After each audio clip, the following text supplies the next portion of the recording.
আমরা বলে থাকি যে এই রাত্রিতে কবর জিয়ারত করতে হয়, হাদিস এসেছে, এই জন্য হাদিসের ইবারত দেওয়া হয়। কিন্তু হাদিস জাল না জয়ীফ এই কথা উল্লেখ কোথায় করা হয় না।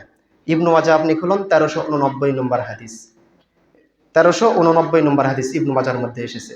আয়েশা সিদ্দিকা রাদিয়াল্লাহু আনহা বলতেছেন, একদা আমি আল্লাহ রাসূলকে রাতের বেলায় খুঁজে পাচ্ছিলাম না, আমি চলে গেলাম জান্নাতুল বাকিতে, গিয়ে দেখলাম আল্লাহ রাসূল ওখানে রয়েছেন।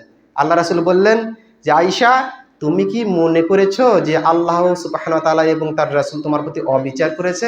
তখন আয়েশা সিদ্দিকা রাদিয়াল্লাহু আনহা বললেন যে, আমি মনে করেছিলাম যে আপনি আপনার অন্য কোনো স্ত্রীর ঘরে রয়েছেন। তখন আল্লাহ রাসূল বললেন, আয়েশা শোনো, আজকের রাত্রি, এই নিসফু শাবানের রাত্রি এমন একটি রাত্রি, এই রাতে আল্লাহ সুবহানাহু ওয়া তাআলা বনু কালব গোত্রের মেষপালের পশমের চাইতে অধিক লোককে ক্ষমা করিয়ে দেন। আপনারা সুবহানাল্লাহ রয়েছেন, এই তো বাঙালি আমরা, তাই নয়?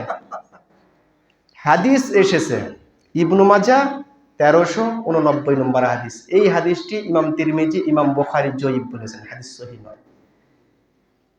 কিন্তু এই জাল জয়ীফ হাদিস নিয়ে বাংলাদেশে আমল চলে। যখন এগুলো আহলে হাদিস আলিম ওলামারা বলতে যায়, তখনই তারা খারাপ হয়ে যায়। কি জন্য ধামাচাপা দিয়ে কতদিন আর চলবে এগুলো? এখানে কি শব্দ ব্যবহার করে হয়েছে? বনু কালব গোত্রের মেষপাল, মেষ বুঝেন না? ভেড়া, দুম্বা, উট, এগুলো একটি পালে, একটি গোত্রে কতগুলো রয়েছে, এইগুলোর পশম কতগুলো রয়েছে, এর চাইতে অধিক লোককে ক্ষমা করে দেন।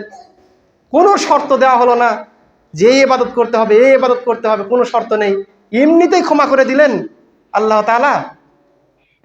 কিন্তু হাদিসটি জয়ীফ, সহিহ নয়, হাদিসটি গ্রহণীয় নয়, গ্রহণ করা যাবে না।